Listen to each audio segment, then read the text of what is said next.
Kasi naik tangan udah kaca.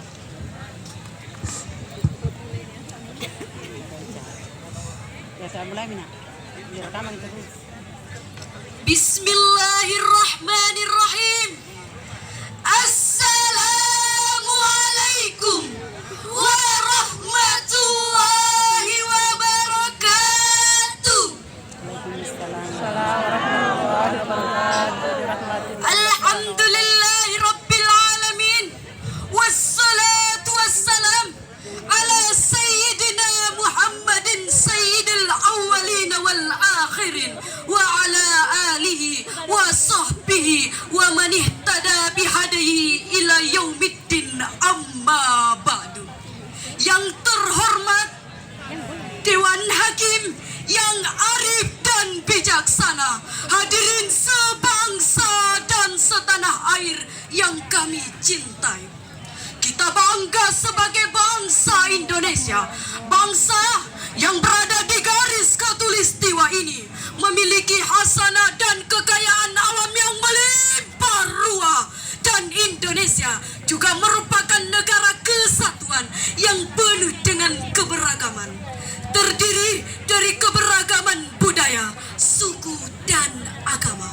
Di satu sisi hadirin, keberagaman ini menjadikan Indonesia negeri yang unik dan menarik. Sementara di sisi lain, keberagaman ini kalau tidak dijaga dan dikelola dengan baik, bisa menjadi sumber potensi konflik, baik konflik antar etnis, suku, maupun agama, yang pada gilirannya dapat meruntuhkan falsafah negara Bhinneka Tunggal Ika, berbeda-beda tetapi tetap satu.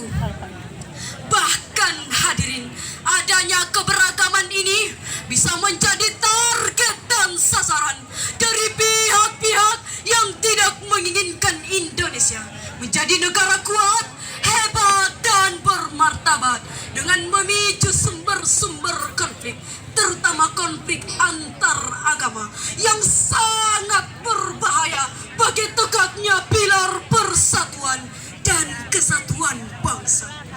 Kita umat Islam Indonesia hadirin, sebagai penduduk mayoritas di negeri ini, harus mengerti dan memahami konsep keberagaman dalam perspektif Islam, sehingga kita bisa menjadi garda terdepan dalam mempertahankan persatuan dan kesatuan bangsa.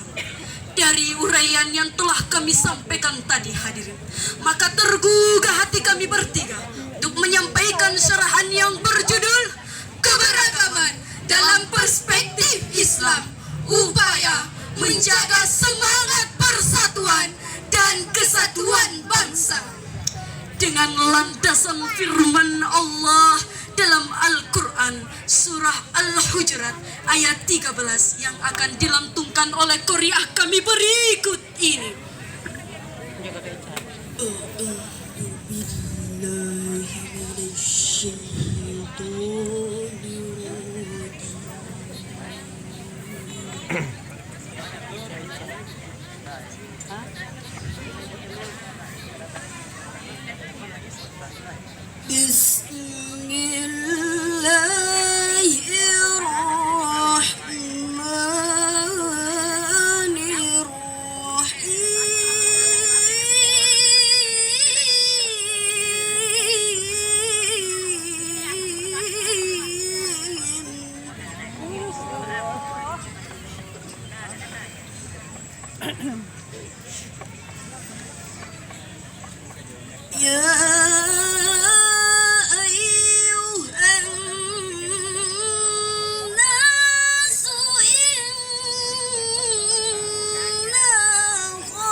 وجعلناكم شعوبا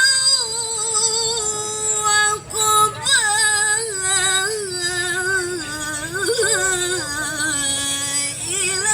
لتعارفوا.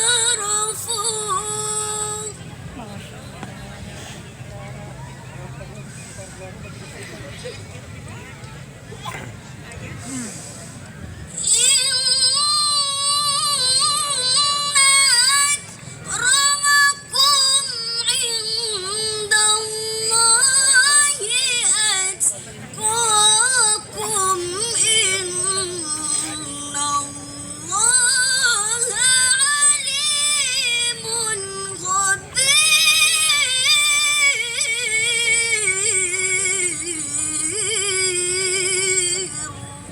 yang artinya aku berlindung kepada Allah dari godaan syaitan yang terkutuk dengan menyebut nama Allah yang Maha Pengasih lagi Maha Penyayang.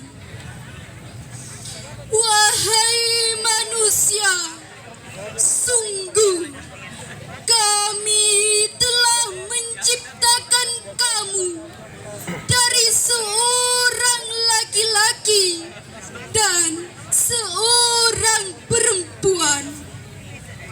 Kemudian kami menjadikan kamu berbangsa-bangsa dan bersuku-suku agar kamu saling mengenal. Sungguh yang paling mulia di antara kamu di sisi Allah ialah orang yang paling bertakwa. Sungguh Allah Maha mengetahui, Maha teliti.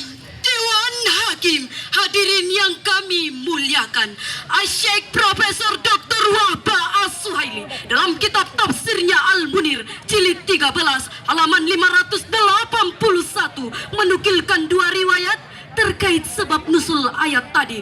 Pertama, riwayat dari Ibnu Abi Hatib dari Abi Mulaika bahwa pada hari Fathu Makkah, Bilal bin Rabah radhiyallahu anhu naik ke dalam Ka'bah lalu mengumandangkan azan. Sebagian para sahabat memprotes seraya berkata, "Kenapa budak hitam ini mengumandangkan azan di dalam Ka'bah?" Lalu turunlah ayat yang telah dibacakan tadi. Kemudian Rasulullah memanggil mereka dan memperingatkan mereka dengan tegas untuk tidak sekali-kali berbangga dengan keturunan mereka dan merendahkan orang-orang fakir. Kedua, riwayat dari Abu Bakar ibnu Abi Daud bahwa ayat tadi turun berkenaan dengan Abu Hiddun tatkala Rasulullah menyuruh Bani Bayyabah untuk menikahkan seorang putri mereka dengan Abu Hiddun yang merupakan tukang-tukang dan bekas budak mereka. Lalu mereka berkata, "Wahai Rasulullah, kami nikahkan putri kami dengan bekas budak kami." Lalu turunlah ayat yang dimaksud. Hadirin, Profesor Dr. Muhammad Quraisyihab dalam kitab tafsirnya Al-Misbah volume 12 halaman 616 juga menukilkan dua riwayat terkait sebab nusul ayat tadi. Kemudian selanjutnya beliau berkata, apapun sebab nusulnya, ayat tersebut menegaskan tentang kesatuan asal-usul manusia. Tidak wajar seseorang berbangga dan merasa lebih tinggi dari orang lain. Tidak hanya antar agama, suku, bahasa, bangsa, serta warna kulit, akan tetapi juga termasuk jenis kelamin mereka. Hadirin rahimakumullah, jika bangga dengan keturunannya, bangga dengan sukunya, bangga dengan status sosialnya, serta bangga dengan warna kulitnya, merupakan merupakan bentuk sikap jahiliyah yang telah dihapus oleh Islam sejak lebih 1400 tahun yang silam, sebagaimana yang ditegaskan oleh Rasulullah dalam sebuah hadis riwayat Al-Imam At-Tirmizi dari Abdullah ibnu Umar radhiyallahu anhu. Ya ayyuhan nas, inna Allah ta'ala qad ashaba ankum ubbiyatal jahiliyah wa bahraha bi abai.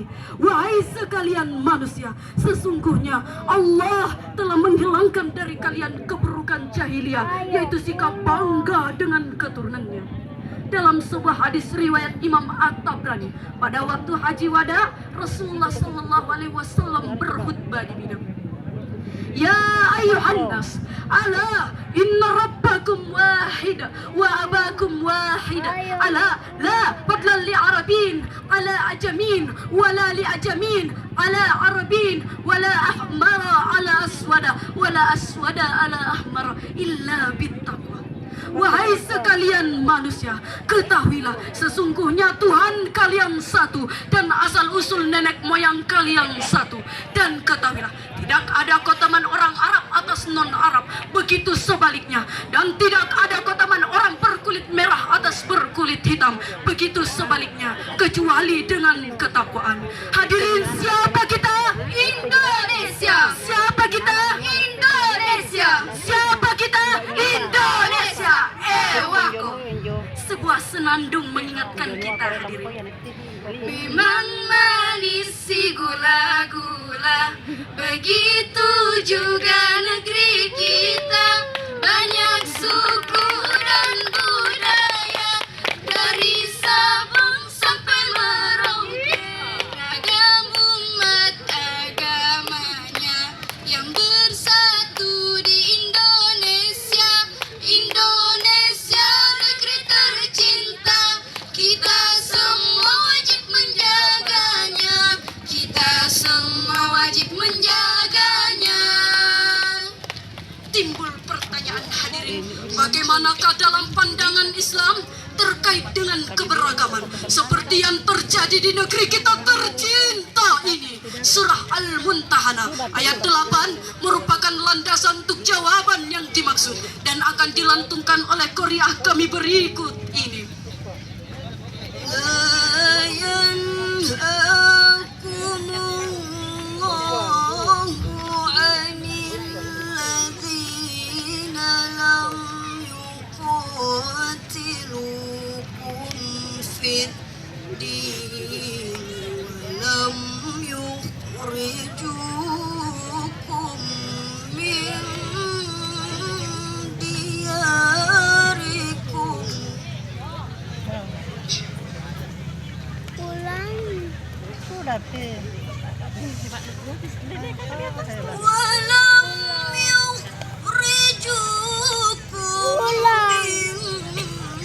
Besok tidak tidur masuk kali. Lalu kamu pulang. Dari pulang nggak beli mobil. Besok duduk lagi aja deh.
Yang artinya Allah tidak melarang kamu berbuat baik dan berlaku adil terhadap orang-orang yang tidak memerangimu dalam urusan agama dan tidak mengusir kamu dari kampung Sesungguhnya Allah mencintai orang-orang yang berlaku adil. Maha benar firman-Mu ya Allah, lagi Maha agung. Dewan Hakim, hadirin yang kami muliakan, Profesor Dr. Muhammad Quraisy Shihab dalam kitab tafsirnya Al-Misbah volume 13 halaman 399 mengatakan bahwa Islam adalah agama damai dan akidah cinta. Ia satu sistem yang bertujuan untuk menaungi seluruh alam, yang naungannya berupa kedamaian dan cinta. Seluruh manusia dihimpun di bawah panci ilahi dalam kedudukan sebagai saudara-saudara yang saling kenal mengenal. Surah Al-Mumtahanah ayat 8 tadi menjelaskan sikap seorang muslim terhadap memeluk agama lain dalam hubungan sosial kemasyarakatan. Dari uraian yang telah kami sampaikan tadi, hadirin, dapatlah kita mengambil beberapa kesimpulan bahwa yang pertama, keberagaman agama, suku, bahasa, bangsa, serta warna kulit merupakan sunnatullah dalam penciptaannya. Tidak boleh menjadikan alat untuk berbangga diri dan merendahkan pihak lain. Yang kedua, keberagaman agama harus disikapi dengan sikap saling toleransi dan menghargai. Yang ketiga, kita umat Islam Indonesia, hadirin, sebagai penduduk mayoritas di negeri ini harus menjadi garda terdepan dalam mengimplementasikan konsep Islam terkait dengan keberagaman. Yang keempat, kepada yang non-muslim yang tinggal di negeri kita tercinta ini untuk selalu menjunjung sikap saling toleransi dan menghargai dalam mewujudkan persatuan dan kesatuan bangsa. Demikianlah syarahan yang dapat kami sampaikan. Lebih dan kurangnya mohon dimaafkan. Kuat rumah karena sendi, rusak sendi rumah binasa. Kuat bangsa karena budi, rusak budi bangsa binasa. Saya tutup dengan ungkapan suci, wafaqani Allah